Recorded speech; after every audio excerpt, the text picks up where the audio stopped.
Alors, on a notre espace ici, en 3D, on peut le faire bouger le bouton milieu. On va tout désélectionner en cliquant en plein milieu de la fenêtre. Donc là, vous voyez qu'il n'y a plus aucune sélection.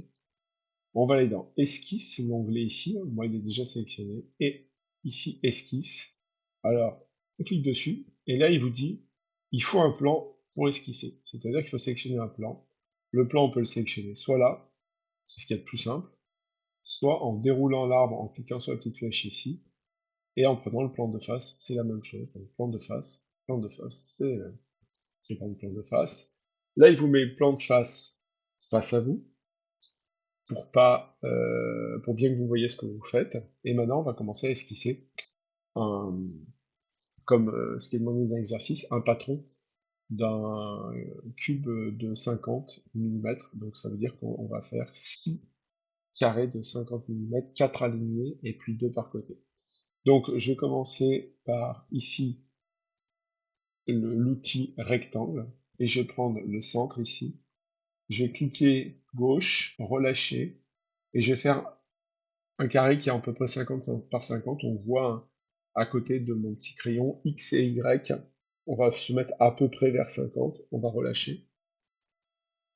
Donc, on est à peu près à 50. Maintenant, on va coter, c'est-à-dire qu'on va mettre une dimension, une cote intelligente.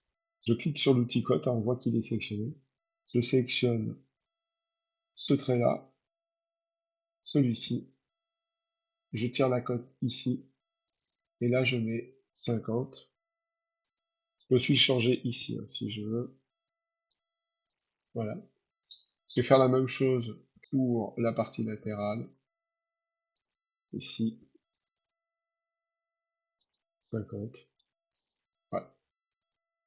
Ensuite, on va continuer. Donc, je vais reprendre. Alors, je ne vais pas reprendre l'outil rectangle, parce que si je fais un autre rectangle, ici, et que je le tire ici, il va avoir deux traits ici superposés. Et c'est pas ce qu'on veut. Donc, je vais pouvoir prendre l'outil crayon, ici, hein, pour une ligne.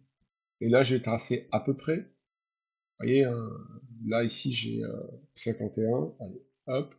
Donc vous voyez, il accroche, hein, il y a un petit rectangle avec un trait horizontal, il accroche l'horizontalité, je clique. Ensuite là, il accroche la verticalité, puis vous voyez là, il va accrocher la partie ici. Donc ça veut dire qu'on va aller à peu près ici, ça, et on revient ici. Voilà. Maintenant on va coter. Donc on se prend du bord ici à ici. Alors on était à peu près à 50. Hein. On fait 50. La hauteur, pas besoin de la coter, elle est déjà là, ça correspond. Et voilà. Et après, vous allez faire ainsi de suite tous les rectangles pour faire les carrés, pardon, pour faire le patron. On se retrouve après, je vais faire ça de mon côté.